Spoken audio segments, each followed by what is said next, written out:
une sagesse que nous prêchons parmi les parfaits. Sagesse qui n'est pas de ce siècle, ni des chefs de ce siècle qui vont être réduits à l'impuissance.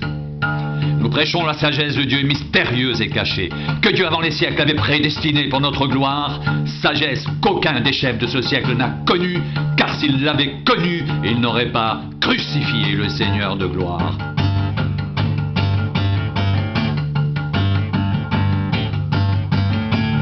Mais comme il est écrit, ce sont des choses que l'œil n'a point vues, que l'oreille n'a point entendues, qui ne sont point montées au cœur de l'homme, des choses que Dieu a préparées pour ceux qui l'aiment. Dieu nous les a révélées par l'Esprit.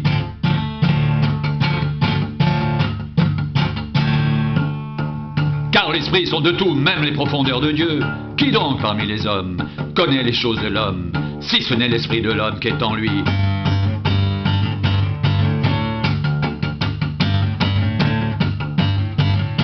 De même, personne ne connaît les choses de Dieu, si ce n'est l'Esprit de Dieu. Or, nous n'avons pas reçu l'Esprit du monde, mais l'Esprit qui vient de Dieu, afin que nous connaissions les choses que Dieu nous a données par sa grâce.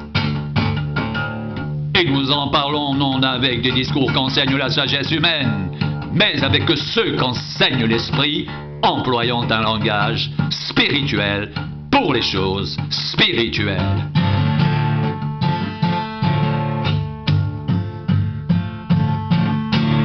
Mais l'homme naturel n'accepte pas les choses de l'Esprit de Dieu, car elles sont une folie pour lui. Il ne peut les connaître, car c'est spirituellement qu'on en juge.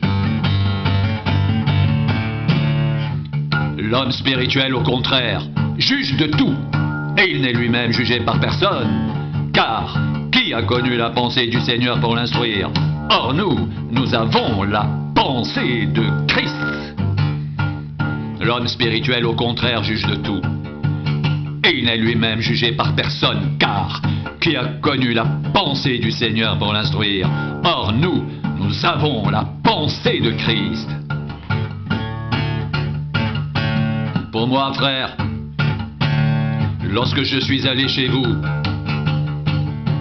ce n'est pas avec une supériorité de langage ou de sagesse que je suis allé vous annoncer le témoignage de Dieu, car je n'ai pas eu la pensée de savoir parmi vous autre chose que Jésus-Christ et Jésus-Christ crucifié. Moi-même, j'étais auprès de vous dans un état de faiblesse, de crainte et de grand tremblement. Et ma parole et ma prédication ne reposaient pas sur les discours persuasifs de la sagesse, mais sur une démonstration d'esprit et de puissance, afin que votre foi soit fondée non sur la sagesse des hommes, mais sur la puissance de Dieu.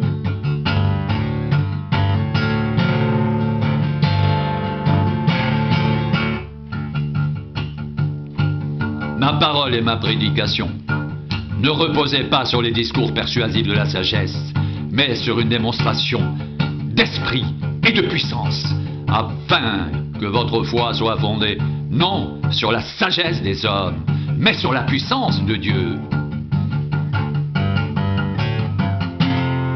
Ce n'est pas pour baptiser que Christ m'a envoyé. C'est pour annoncer l'évangile, et cela sans la sagesse du langage, afin que la croix de Christ ne soit pas rendue vaine. Car la prédication de la croix est une folie pour ceux qui périssent, mais pour nous qui sommes sauvés, elle est la puissance de Dieu. Aussi est-il écrit: je détruirai la sagesse des sages, et je rendrai nulle l'intelligence des intelligents.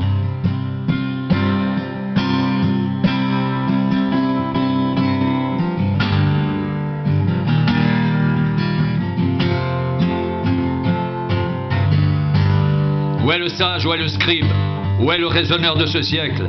Dieu n'a-t-il pas convaincu de folie la sagesse du monde? Car puisque le monde avec sa sagesse n'a point connu Dieu, il a plu à Dieu dans sa sagesse de sauver les croyants par la folie de la prédication.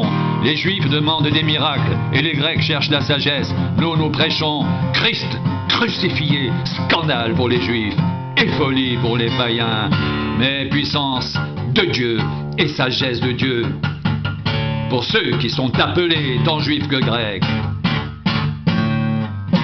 Car la folie de Dieu est plus sage que les hommes, et la faiblesse de Dieu est plus forte que les hommes.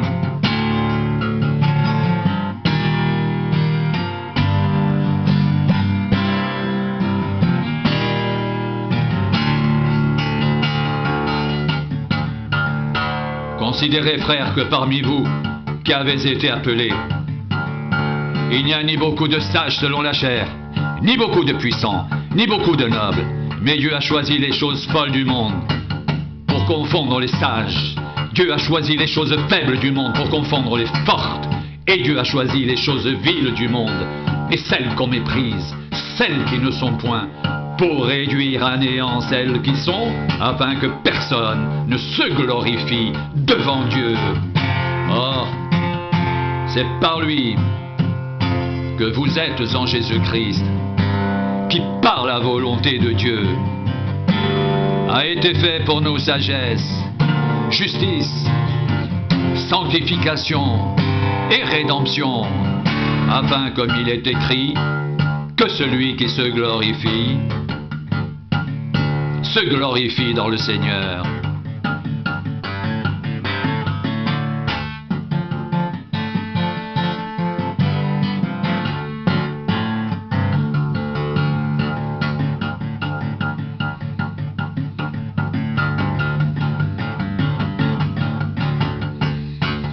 C'est une sagesse que nous prêchons parmi les parfaits. Sagesse qui n'est pas de ce siècle, ni des chefs de ce siècle qui vont être réduits à l'impuissance. Nous prêchons la sagesse de Dieu mystérieuse et cachée que Dieu, avant les siècles, avait prédestinée pour notre gloire. Sagesse qu'aucun des chefs de ce siècle n'a connue. Car s'il l'avait connue, il n'aurait pas crucifié le Seigneur de gloire.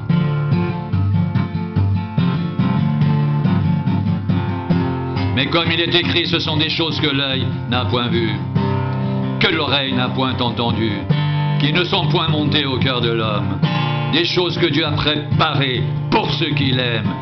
Dieu nous les a révélées par l'Esprit. Car l'Esprit sont de tout, même les profondeurs de Dieu. Qui donc parmi les hommes connaît les choses de l'homme, si ce n'est l'esprit de l'homme qui est en lui? De même, personne ne connaît les choses de Dieu, si ce n'est l'esprit de Dieu. Or, nous n'avons pas reçu l'esprit du monde, mais l'esprit qui vient de Dieu, afin que nous connaissions les choses que Dieu nous a données par sa grâce. Et nous en parlons non avec des discours qu'enseigne la sagesse humaine, mais avec ceux qu'enseigne l'Esprit, employant un langage spirituel pour les choses spirituelles.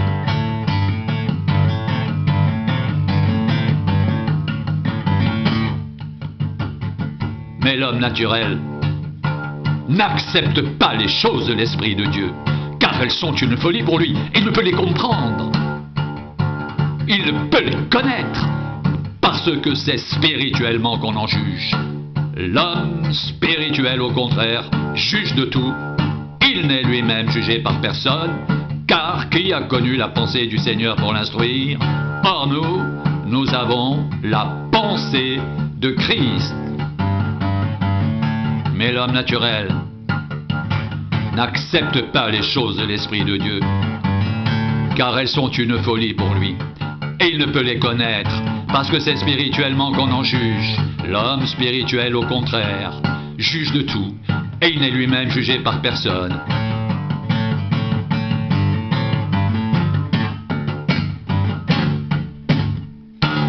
Car qui a connu la pensée du Seigneur pour l'instruire? Or nous avons la pensée de Christ.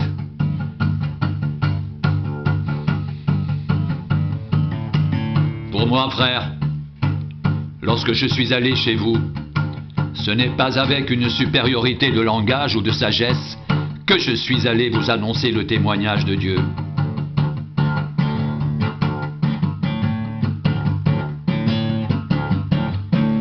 car je n'ai pas eu la pensée de savoir parmi vous autre chose que Jésus-Christ et Jésus-Christ crucifié. Moi-même, j'étais auprès de vous dans un état de faiblesse, de crainte et de grand tremblement. Et ma parole et ma prédication ne reposaient pas sur les discours persuasifs de la sagesse, mais sur une démonstration d'esprit et de puissance, afin que votre foi soit fondée non sur la sagesse des hommes, mais sur la puissance de Dieu. Ma prédication, ma parole ne reposait pas sur les discours persuasifs de la sagesse, mais sur une démonstration d'esprit et de puissance, afin que votre foi soit fondée non sur la sagesse des hommes, mais sur la puissance de Dieu.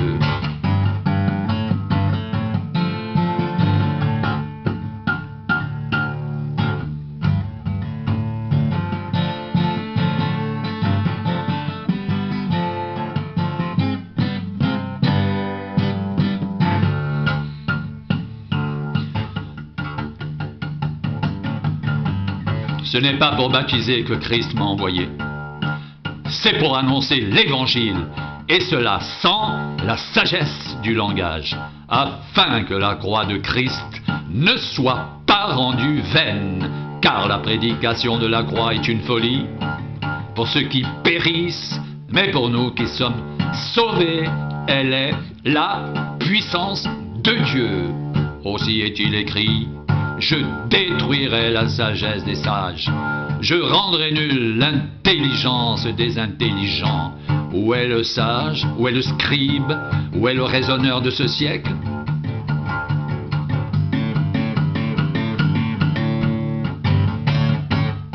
Dieu n'a-t-il pas convaincu de folie la sagesse du monde?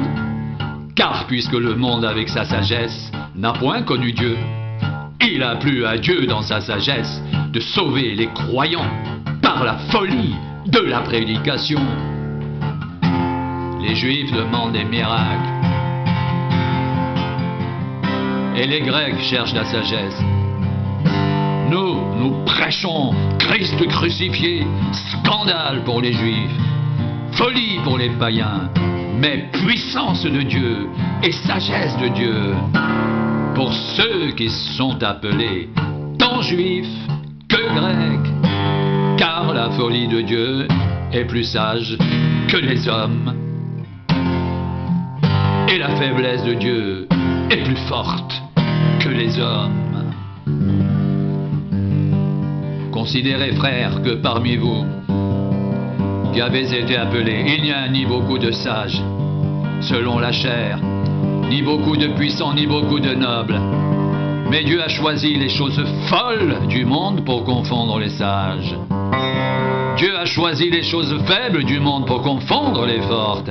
Dieu a choisi les choses viles du monde, celles qu'on méprise, celles qui ne sont point, pour réduire à néant celles qui sont, afin que personne ne se glorifie devant Dieu. Or, c'est par lui que vous êtes en Jésus-Christ, qui par la volonté de Dieu a été fait pour nous sagesse, justice, sanctification et rédemption, afin, comme il est écrit, que celui qui se glorifie dans le Seigneur. Que celui qui se glorifie dans le Seigneur. Que celui qui se glorifie dans le Seigneur. Que celui qui se glorifie dans le Seigneur. C'est par lui que vous êtes en Jésus-Christ, qui par la volonté de Dieu a été fait pour nous sagesse, justice, sanctification et rédemption, afin, comme il est écrit, que celui qui se glorifie dans le Seigneur. Que celui qui se glorifie dans le Seigneur, dans le Seigneur, dans le Seigneur, dans le Seigneur.